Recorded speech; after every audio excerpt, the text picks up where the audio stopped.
Bonsoir à toutes et à tous. Canal Algérie bouleverse ses programmes suite au décès du Moudjahed et du cinéaste Mohamed Lakhdar Hamina, un homme exceptionnel qui a marqué de son empreinte le cinéma algérien et mondial. De ses premières images tournées au maquis, de ses premiers documentaires comme Jazairuna, La Voix du Peuple, Yasmina et bien d'autres, Mohamed Lakhdar Hamina va nous sublimer, nous émouvoir, nous toucher avec Vent des Aurès, avec Hassan Terro, Décembre ou bien Chronique des années de Braise. Mohamed Lakhdar Hamina fait partie intégrante de l'histoire de notre pays. Il symbolise le talent algérien, l'esprit créatif algérien. Un homme qui a tant donné à la culture algérienne, à la défense bien évidemment de l'identité algérienne. Ce soir, Canal Algérie lui rend hommage à travers cette émission spéciale et nous accueillons dans cet espace dédié à cet hommage encore une fois émouvant et vibrant au grand Mohamed Lakhdar Hamina, ce grand cinéaste. J'ai le plaisir d'accueillir Monsieur Mohamed Bedjaoui, écrivain, critique cinéma, universitaire. Vous aussi, vous l'avez connu, Monsieur Ahmed Bedjaoui. Vous avez passé avec lui beaucoup de moments. En face de vous, Abdelkrim Tazarout, écrivain aussi, quelqu'un qui a tant écrit sur les artistes algériens, mais vous intéressez aussi au cinéma algérien à travers vos ouvrages. Et vous aussi, Monsieur Abdelkrim Tazarout, vous avez connu le grand Mohamed Lakhdar Hamina. Monsieur le Président de la République, Abdelmajid Tebboune, hier a adressé un message très émouvant. Bien sûr, il a présenté ses condoléances à la famille du défunt Moudjahed, du réalisateur, du producteur Mohamed Lakhdar Hamina, mais également à la famille du cinéma et de la culture. En Algérie, à tout le peuple algérien, c'est pour vous dire l'importance qu'a eu ce grand homme sur, bien sûr, l'histoire de la culture, du cinéma, mais pas que, parce qu'il a été Moudjahed, Monsieur Ahmed Bedjaoui. Oui, c'est un homme des premiers temps. C'est un homme dont l'engagement s'est manifesté à l'aube du cinéma algérien. Oui. Il me racontait comment, avec sa femme Eliane, qui est décédée récemment, c'était une grande dame, c'était vraiment une grande dame, à qui je voudrais rendre hommage ce soir également, parce qu'elle a beaucoup été en arrière pour l'aider, pour faciliter énormément de choses et lui permettre de se libérer pour son art. Oui. Et donc, ils étaient fiancés, il est appelé sous les drapeaux par les Français. Il était à Cannes, il jouait dans l'équipe de Cannes, d'ailleurs professionnelle. Ah oui, c'était un grand sportif. Et à ce moment-là, il refuse d'aller bien sûr servir la France et il prend la même route que les footballeurs. Il m'a raconté que c'était lorsque les footballeurs sont passés par la Suisse, et par exemple, Tunis, etc. Il a rejoint Tunis. Et là, ils lui ont permis d'aller en Tchécoslovaquie pour faire des études de cinéma. Et de directeur photo. Ça l'a formé, ça l'a forgé. Quand il est revenu ensuite après la fin de ses études, et c'est là qu'il a réalisé ses premiers films en coordination avec Jamel Chanderli, Jazairuna et Yasmina, qui sont allés à l'ONU pour introduire la question algérienne au niveau international et qui ont fait grand bruit. Ouais. Donc ça, il est vraiment au début du cinéma algérien. On peut dire, lui, Jamel Chanderli, et bien sûr d'autres compagnons comme Pierre Clément, René Vautier, disons pour les Algériens, Chanderli, Lakhdar Hamina, ils étaient compagnons et ils ont inauguré. Ensuite, à l'indépendance, tout de suite après l'indépendance, il réalise un documentaire magnifique, peu connu, qui s'appelle Le Temps d'une image. Et dans lequel il raconte l'histoire de la révolution algérienne, avec les stock shots qu'il avait filmés à Tunis, il avait regroupé, etc. Et puis il est nommé à la direction de l'Office des actualités. Lorsque le CNCA a été dissous, 3 entreprises sont sorties de là, c'était le CAC, c'était l'ONSIC et l'OA. Lui, il a été tout de suite directeur général de l'OA. Il a produit énormément de documentaires, énormément. Il y a des stocks et des stocks de documentaires qui sont d'une richesse. Je pense que les chercheurs devraient un peu se pencher sur ce. Oui, d'une richesse. Parce que c'est pas connu. D'une richesse. C'est pas connu. C'était inestimable. Inestimable. C'était sur les récoltes de blé de 62. Il reste à savoir si c'est bien préservé. Non, non, c'est préservé et il existe à Rome, dans les laboratoires de Rome, où c'était développé, ou bien à GTC, tout cela existe en négatif et donc c'est facile de retrouver cela. Et donc il a réalisé ce film avant de se lancer dans le long métrage. Et là on connaît, c'est Le Vent des Aurès, découverte d'un talent magnifique. Hein, pardon. Le prix de la première œuvre. Et il reçoit le prix de la première œuvre, c'était 65. C'était 67, hein, pour être dans la Oui, 65, il a commencé à tourner le film. Oui, mais En le 65, prix de la première œuvre, c'est en 67. Voilà. Ouais. Ensuite, les événements de 65, le bouleversement politique à l'arrivée de Boumedienne au pouvoir a un peu retardé les choses. Et le film a été terminé en 66 et présenté à Cannes en 67. J'aimerais peut-être donner la parole à Abdelkrim Tazarout. Comment vous avez accueilli cette nouvelle hier soir, cette triste nouvelle, parce qu'on a vu aussi les réactions à travers les réseaux, mais beaucoup de jeunes ont réagi. C'est incroyable, c'est quelqu'un qui est connu de l'ancienne, mais aussi de l'actuelle génération. C'est quelqu'un qui a transgressé le temps et les générations. C'est un hommage unanime, hein, c'est vraiment un hommage unanime. Comme c'était le week-end, donc on n'avait pas la presse, donc ce qu'on a eu sur les réseaux sociaux, ça... Et puis, bon, toute la famille hein, du cinéma, tout ce que je connais. Mais pas que. Et pas que, justement. C'est effectivement, c'est quand même un cinéaste qui a marqué. C'est une forte personnalité, d'abord. Hein. C'est moi ce qui m'a. Là où il a le plus marqué, c'est une forte personnalité. Il y a son parcours. Ahmed l'a dit. Il est lié à l'Algérie. Parcours de Moudjahid, parcours donc de cinéaste, et quel cinéaste, talentueux cinéaste. Il a dirigé aussi le cinéma algérien, avec donc directeur des actualités et directeur de l'ONSIC. Il a permis à beaucoup de jeunes de tourner, ce qui n'était pas évident à l'époque. Ali Ralem me racontait qu'une fois, c'est grâce à Hamina que j'ai pu faire Une femme pour mon fils. Donc, c'est tout cela. Et puis, il y a ses films, il y a son œuvre, ça reste. C'est-à-dire, moi, j'étais déjà ému par Yasmina. J'étais ému parce que c'est aussi un très bon conteur. Quand il se met à parler du cinéma algérien, vous avez des... On dirait que ces paroles sont illustrées. C'est vraiment illustré. Oui. Et il y a cette fameuse entretien qu'il a accordé à Mostafa Chilfi Actualité, qui faisait, je crois, 3 ou 4 pages. Oui.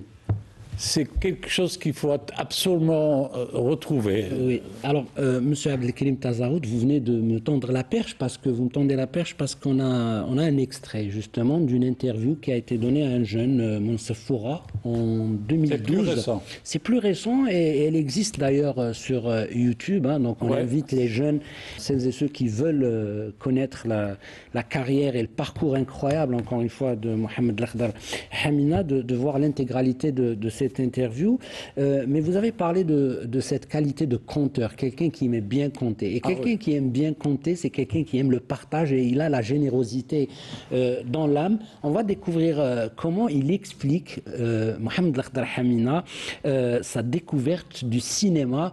On est en Algérie, vers le début des années 50, comme ça, un peu. Et lui, il parle mieux que moi sur ça, bien sûr, cette période-là, et c'est un excellent conteur qui vous passionne avec, bien sûr, ses paroles. On regarde. Mon père avait un ami à Borj-Bouarérij, où il y avait une salle de cinéma. Et chaque fois que je revenais, je montais à Borj, un week-end, et je revenais, mes copains autour de moi, je leur racontais les films. Et ils étaient fascinés parce que je crois que mon métier de cinéaste a commencé d'abord, de scénariste a commencé d'abord à partir de là. C'est-à-dire compter. Je suis un meddah, je suis un conteur. Et alors les mecs m'écoutaient. Mais je faisais le scénario toujours à ma façon. Donc, puis après, ils ont décidé, bon, ben écoute, tu pars tous les week-ends, on te donne 2-3 sous chacun, et quand tu reviens, eh ben, le lundi, on t'attend. Voilà, donc oui. Il a déjà trouvé sa voie et en disant j'étais le meddah. Le mot est quelque chose d'important dans sa bouche parce qu'il dit je suis un meddah et ça nous renvoie à ces meddah, à ces passeurs de la culture algérienne, cette culture orale qui a été transmise de génération en oui, c'est quelqu'un qui prend ses racines, on le voit dans les films sur le désert, il raconte le désert, il raconte la steppe, il raconte les hauts plateaux, il raconte dans le vent des Aurès, on voit des gestes. Vivre avec le vent. Il est issu de cette terre, donc il est très... Mais c'est surtout, c'est vrai que c'est un conteur, et très jeune, il a fréquenté le cinéma. Moi je sais parce qu'on parlait beaucoup de cinéma ensemble, il m'appelait très souvent pour le rejoindre chez lui et parler de cinéma. Il était un grand cinéphile. Il avait vu tous les grands films, il avait un jugement très, très sharp. Et donc, c'est quelqu'un qui s'est nourri de cet amour du cinéma. Ce qu'il raconte là, dans cet extrait, d'aller voir des films et de les raconter à un public, c'est finalement le cercle vertueux qui mène du public qui donne le thème, qui revient vers le public et à travers l'artiste. Et c'est ça qui, finalement, il a incarné ça. Oui. Je crois que l'Akhtar Hamina est resté dans la mémoire collective algérienne, dans la mémoire des jeunes, de tout le monde, parce que c'est un référent de qualité. Pour eux, dès que vous parlez à des Algériens de cinéma, ils vous disent la qualité, c'est Chronique, c'est Décembre, c'est Le Vent des Aurès, c'est Le Vent de Sable, etc. C'est une référence absolue. Oui. Et donc les jeunes aussi, les jeunes cinéastes, ils se disent... c'est un géant devant moi et je ne peux pas le trahir. C'est comme si c'était quelqu'un qui vous regardait un peu dans l'œil et qui vous disait qu'il faut quand même garder la qualité. Et le cinéma algérien, peut-être grâce à des gens comme l'Akhtar Hamina, a su s'élever toujours, et malgré le fait qu'on a une production qui n'est pas marquée par la quantité, mais elle est marquée par la qualité, par les exigences. Ça, c'est très important. Et lui, c'est une référence pour la qualité. Oui. Abdelkrim Tazarout, je voulais une réaction par rapport justement à cet extrait qu'on vient de voir, parce qu'il dit quelque chose d'important. Il dit « J'allais voir les films dans le cinéma de Borj Bouarrij, et je revenais à Msila, et je me permettais mes propres mises en scène, mes propres histoires. » C'est-à-dire, il interprétait, et c'est là peut-être où on découvre la force de l'imagination ou la force de l'imaginaire de ce grand monsieur qui allait avoir un avenir incroyable dans le cinéma. L'imagination, parce que déjà, il est dans le cinéma, il est enraciné dans la culture du média. C'est le conteur, c'est le rôle qu'il a joué dans Chronique. Miloud. Miloud, c'est le rôle. Et il est toujours dans le compromis. C'est un marché. On paye la place, on lui paye la place parce que c'est un très bon conteur, et au retour, il raconte, il rajoute même. Oui. Il est dans le compromis parce que il se confie beaucoup. Il raconte comment il a trouvé le compromis avec Rouiched dans Hassan Thérault. Oui. Rouiched, il est compliqué. Il est bon comédien, mais il est quand même assez compliqué. Et il n'était pas satisfait de la mise en scène de Hamina, et après ils ont trouvé. Et Richard lui a dit écoute, on va tourner à ma manière, et on va faire une deuxième prise, comme tu le veux. Et bon, c'est à toi de choisir. Tu es le réalisateur, c'est toi de choisir. Et Hamina reconnaît, il dit effectivement, il avait raison, il fallait que je suive ses conseils. C'est venant de sa part, reconnaître ça, c'est formidable. Moi, je trouve que c'est formidable. Et par rapport à c'est très, très important ce que dit Ahmed, à la qualité, j'ai lu le post de Saïd Mahdaoui, il dit, c'est mon repère, c'est un repère de qualité. Il a dit... Un référent. Un référent de qualité, c'est très important. Monsieur le Président Abdelmajid Tebboune, bien sûr, qualifie... le Moudjahed et le cinéaste Mohamed Lakhtar Hamina de créatif d'une renommée nationales et ont marqué l'histoire du 7e art, mais il revient aussi sur son engagement durant la Révolution de novembre 1954. Et pas seulement pendant la Révolution, oui, tout le temps. C'est juste que j'ai envie de partir vers ce point aussi très très important, parce qu'il le qualifie d'un moudjahid fier et engagé, ayant à travers ces images et ces scènes qui ont transmis à l'humanité les épopées de la Révolution algérienne. Et ça, c'est une période charnière dans la vie de Mohamed Lakhdar Hamina, parce que on parlait tout à l'heure de ces cinéastes de la liberté, mais tout le monde entend parler bien sûr de ce film Jazairuna avec bien sûr Chanderly, et il y avait Pierre Clément, je crois aussi. C'était aussi les images aussi de René Vauthier. Moi, j'ai envie de proposer à nos téléspectateurs un extrait de ce documentaire Jazairuna, pour vous dire après que Mohamed Lakhdar Hamina, comme les cinéastes de la liberté, Moussaoui, Chanderly, tout ce groupe qui était dans le maquis avec le Bodovitch, avec Cécile de Cugis, avec bien sûr Hamina, ont bravé le danger et ont risqué la mort à plusieurs reprises pour nous ramener ces images de la vérité de ce qui se passait en Algérie durant la colonisation française. On regarde ces images et on revient juste après, parce qu'on a une autre déclaration de Mohamed Lakhdar Hamina sur cet épisode-là bien précisément. On regarde.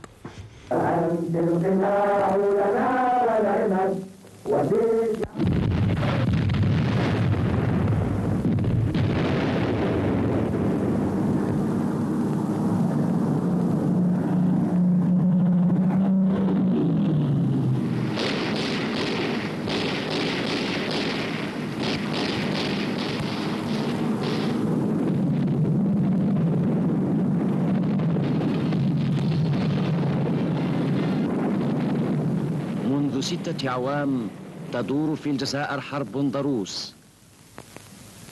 إن هؤلاء الرجال ليسوا جنودا محترفين، إنهم يكرهون الحرب لأن عائلاتهم تتعذب في الحرب، ومن هذه المعركة الضرورية يجب أن تنبعث الجزائر وطنهم.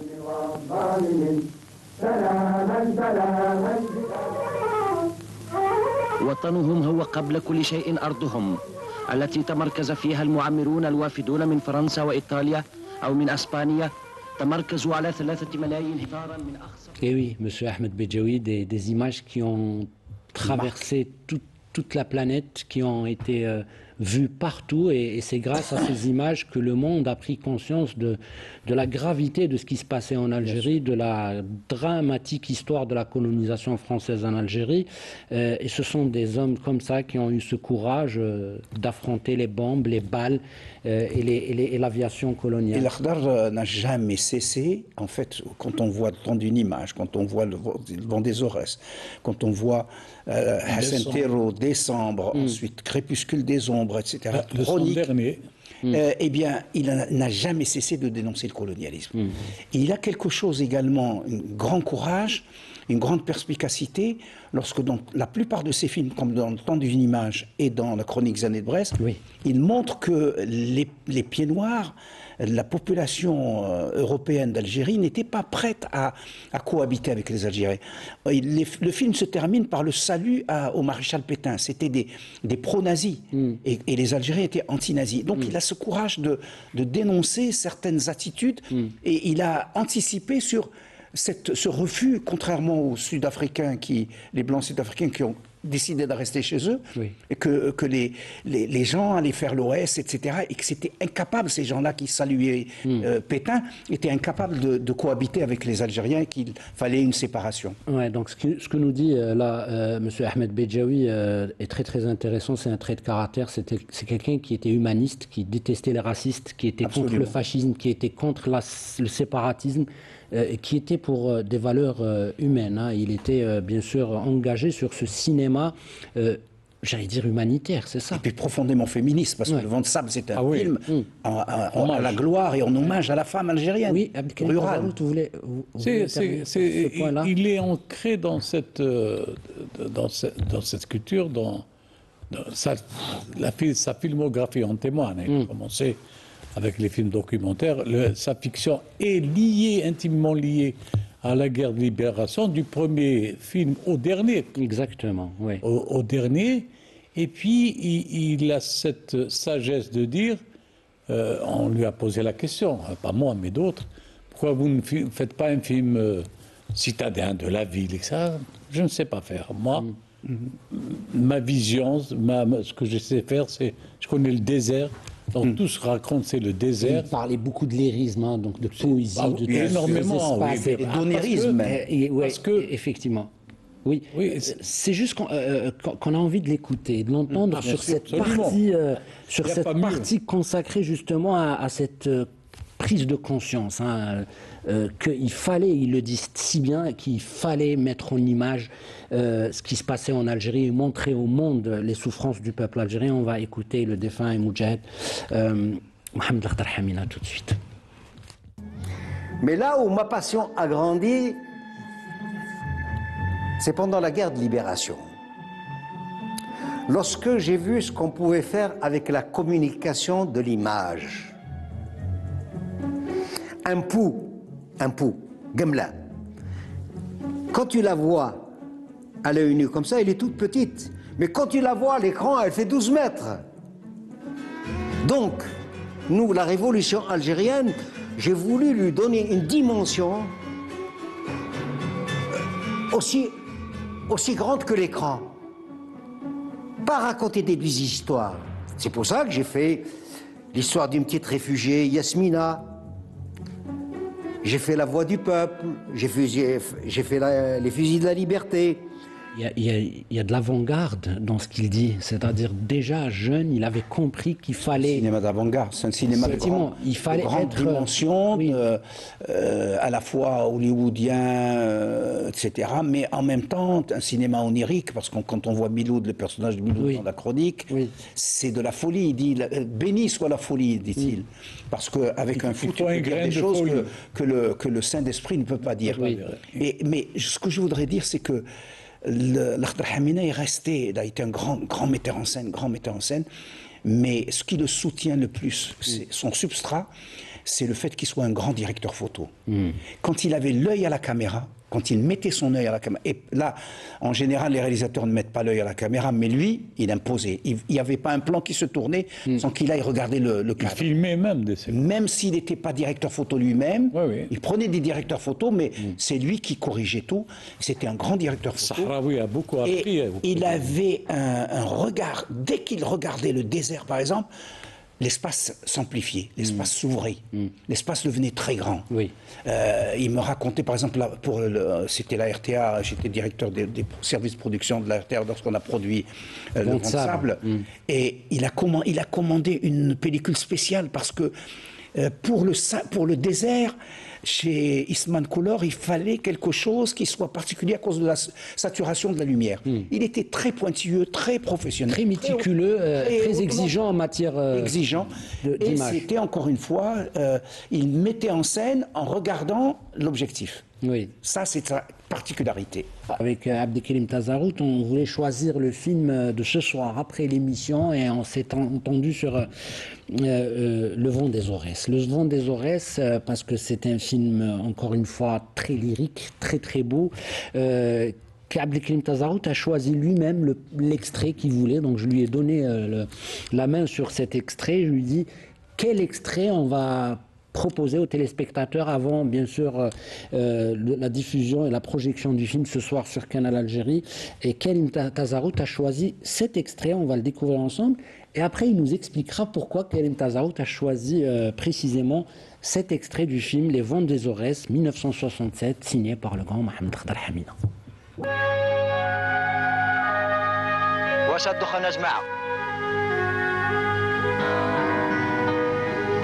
هذا الجو ما يعجبنيش يا جماعه.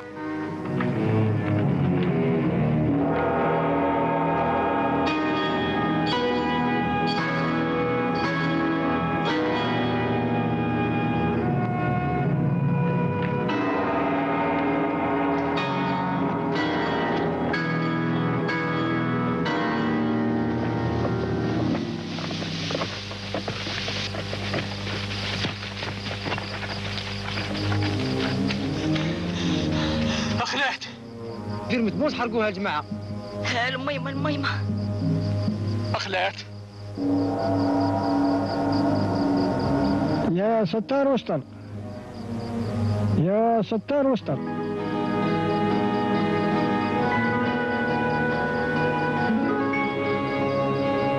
أخلعت.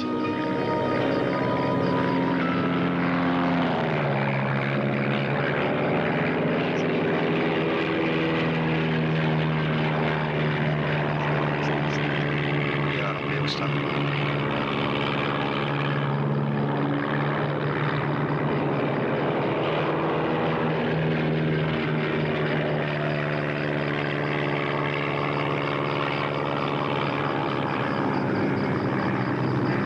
اليوم نهارنا يا جماعة.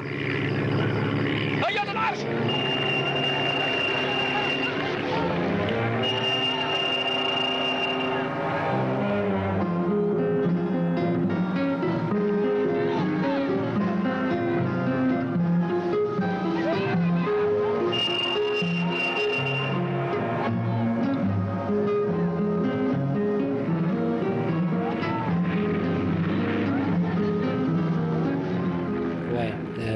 Et M. Bedjaoui, en revoyant ces images, nous disait que les cadres sont juste sublimes, magnifiques. Et je reviens vers vous, M. Karim Tassarout. Pourquoi le choix de cet extrait? Pour moi, c'est une évidence. Moi, le film, je l'ai vu plusieurs fois, c'est une évidence parce que vous avez tout du colonialisme. Hein. C'est-à-dire une action de résistance des Moudjahidines, une action vaut automatiquement représailles. Et quand on dit représailles, c'est l'aviation. Et donc, ce que disait Ahmed est juste parce que il montre avec des plans rapprochés l'expression des visages apeurés. Parce que c'était des paysans, en paysannerie, qui étaient à main nue. Et après, vous avez le mouvement de foule. Parce qu'à ce moment, il savait qu'il allait avoir donc représailles. C'est le bombardement. L'aviation, oui. Et il fallait prendre la fuite. Et puis, vous avez tout le lyrisme du cinéma de Hamina.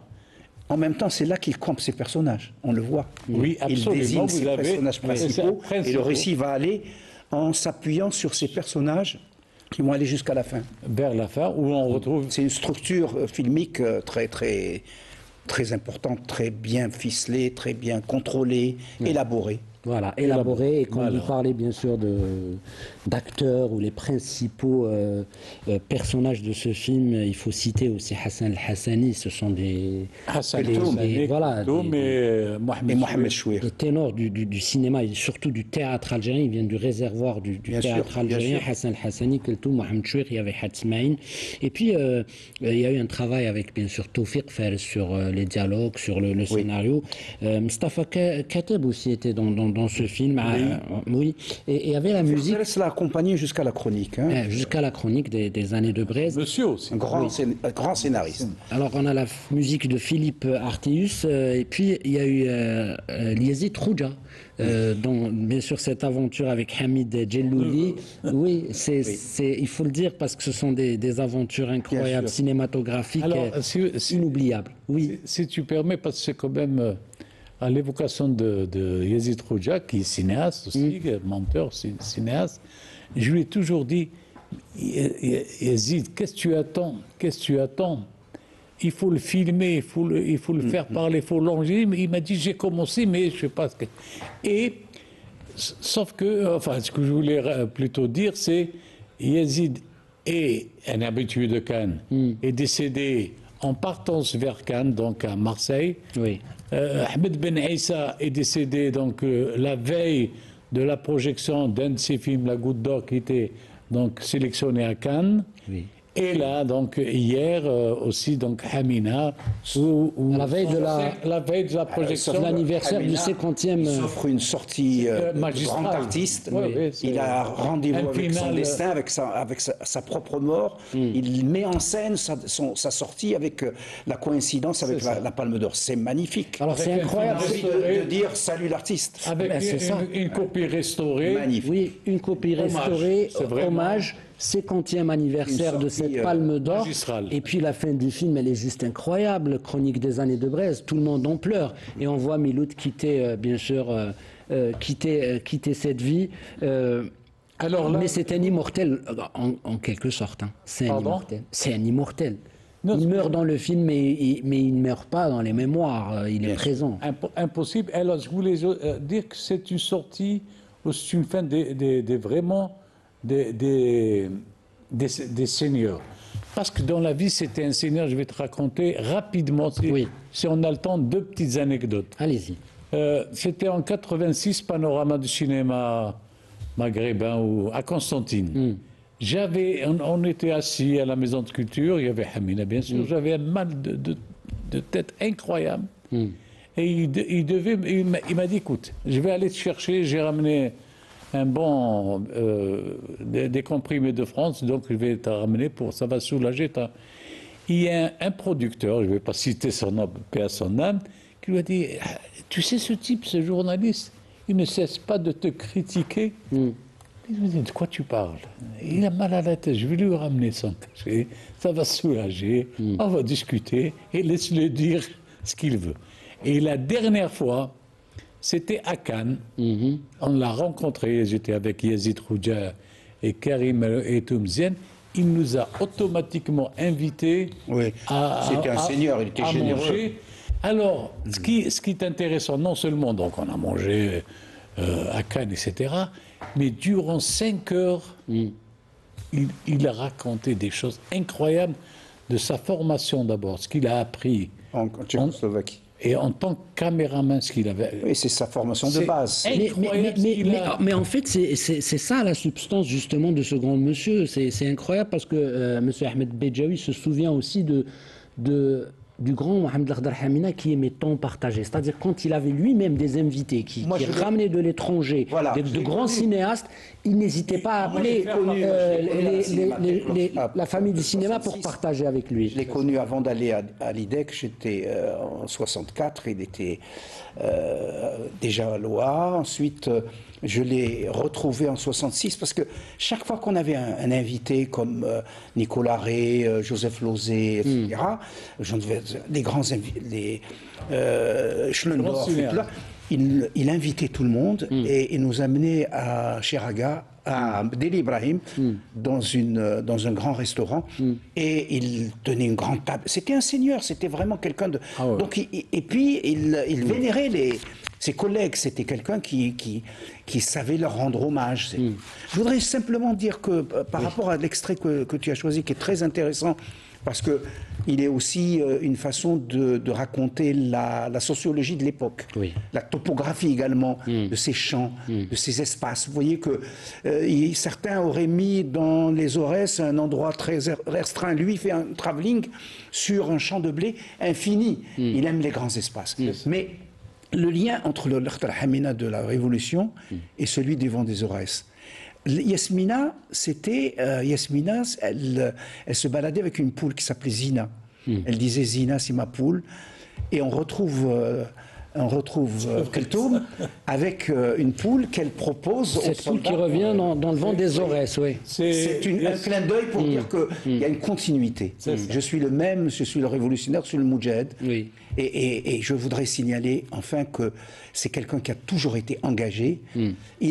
C'était l'ennemi du dogmatisme. C'était un anti-dogmatique. Il n'aimait pas les dogmes, il n'aimait pas les grands discours politiques, mais il était engagé. Pragmatique. Engagé pour des causes bien précises. Il a fait, par exemple, en faisant Décembre, il a fait le film que les cinéastes français n'ont pas voulu faire sur la torture. Il l'a fait à leur place, il leur a fait honte. Donc c'est quelqu'un qui jusqu'au bout n'a jamais, même quand il a fait un film purement social comme Le Vent de Sable, c'était pour défendre la femme rurale. Et donc toujours il y a l'engagement derrière. Voilà, c'est pas quelqu'un qui était insensible aux problèmes des gens, des peuples, etc. Alors, ce qui est intéressant aussi dans ces qualités-là de ce grand monsieur, c'est que je suis d'accord avec vous, c'est un passeur du savoir ou de la connaissance, c'est un accélérateur de particules, comme on dit. C'est que je suis d'accord avec vous, c'est un passeur du savoir ou de la connaissance, c'est un accélérateur de particules, comme on dit. D'ailleurs, même sa famille, ses enfants, il leur a insufflé cette passion, cet amour pour le cinéma. Et il était tellement fier de voir le parcours de ses propres enfants. Et il avait un regard aussi critique sur ce qu'il faisait. Donc ça c'est une qualité. Et puis autre chose, c'est cette appartenance, cet ancrage à la terre et à l'identité algérienne. Et là, on est en pleine cérémonie de remise, bien sûr, de la Palme d'Or à Cannes, dans un monde de paillettes et de costumes et de costards et de papillons. Et monsieur Mohamed Lakhdar Hamina vient en djellaba, en kashabia si vous voulez, celle de Msila, de l'Hadna, et il vient pour affirmer encore une fois l'identité algérienne et cette fierté, ce sourire qui dit beaucoup de choses en réalité, qui dit peut-être... Ça saute aux yeux. Ça saute aux yeux. C'est un sourire peut-être qui dit que nous étions un peuple opprimé depuis très très longtemps, dès 1830, et nous n'avons pu avoir ce courage et cette résilience pour chasser le colonialisme, et après l'indépendance, on reconstruit, on bâtit, et on vous sublime avec quoi? Avec de l'art, avec le cinéma, avec la beauté et la magie de l'image. On regarde ces images immortelles, bien sûr, de la remise de la Palme d'Or. On est en 1975, la première Palme d'Or africaine et arabe. Et M. Ahmed Bejaoui était quelque part dans cette salle.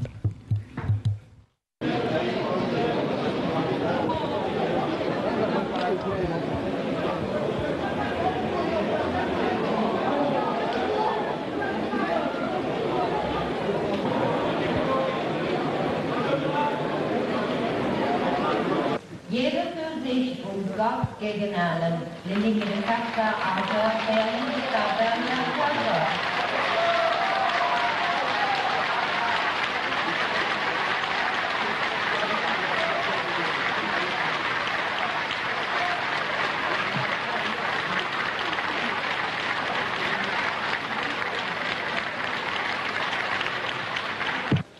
Palme d'Or du Festival international du film Cannes 1975. Chronique des années de braise réalisée par M. Lakhdar Hamina.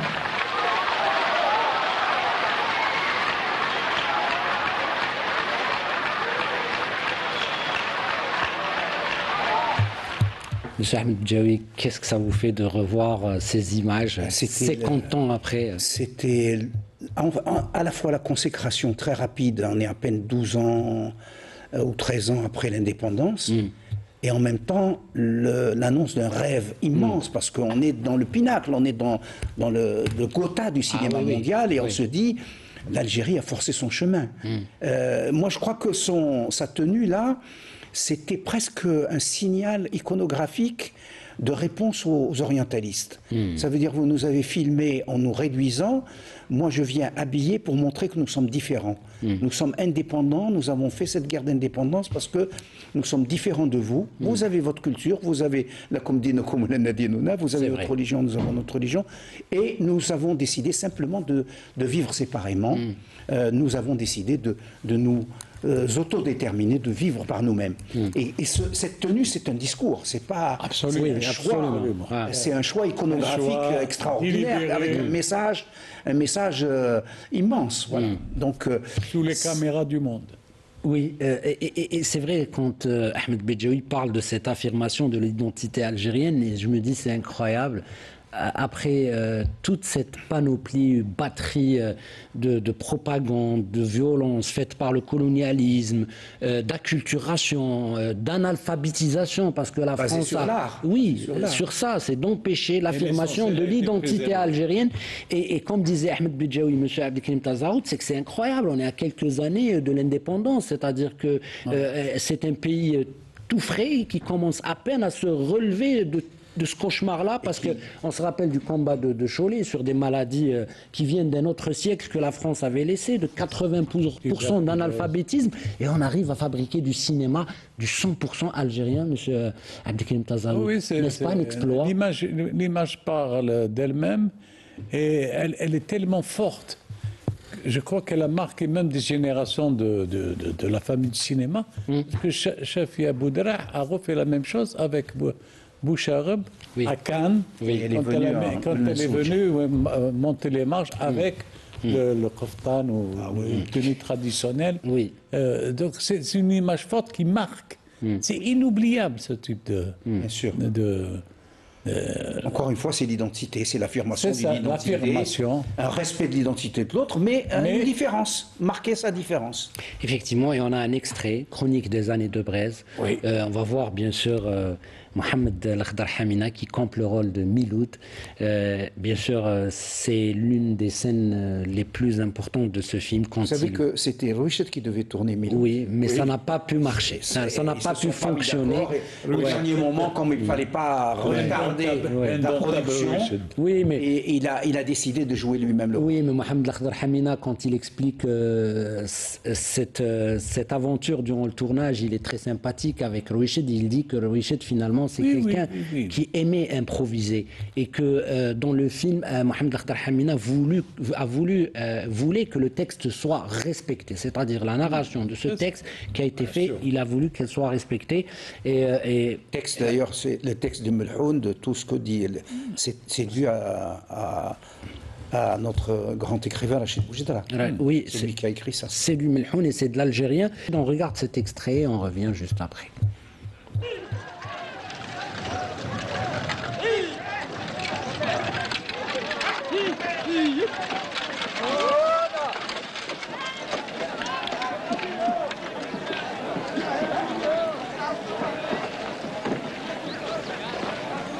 عمك صدقني ليه واحد من البلاد يوريك وين راسك ها امك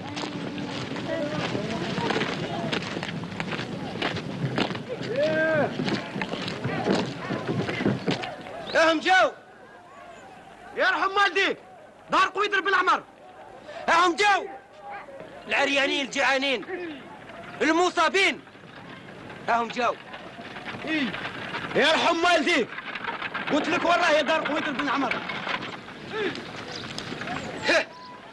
مازالوا المصابين يلحقونا ثاني ويظنوا باللي الجنة موجودة هنايا ومع هذا زايدين بالعاني غارقين في الرمل ما لهم دراية. الراحة الوحيدة يا إخواني في دار الدنيا نقول لكم أنايا اللي تحفظكم من كل بلية ومحاني. هذا هو الصح وهي النهاية. يا حسرة شفنا رعيان تايهين قاصدين سراب يظنوه فيه ما طيب وبنين بصح هو محال عند اللي يعرفوه. ها هو سرابكم يا هاملين تلقاو فيه ما مر اللي تشربوه. كانوا حرار بؤساء واليوم ساكن الله غالب ما بقاو الا تعسى. هيا مسكين يا اخي مهبول. مهبول نعم مهبول راني مهبول ما اختلوا سوقي فاري. انا نعرف وش نقول ونعرف وين جاب بداري. اما انت يا هذا الرجل تعرف وين رايحين يرقدوا الليله هذا الذراري. هيا يا مغرور ديك الدرسي قدور.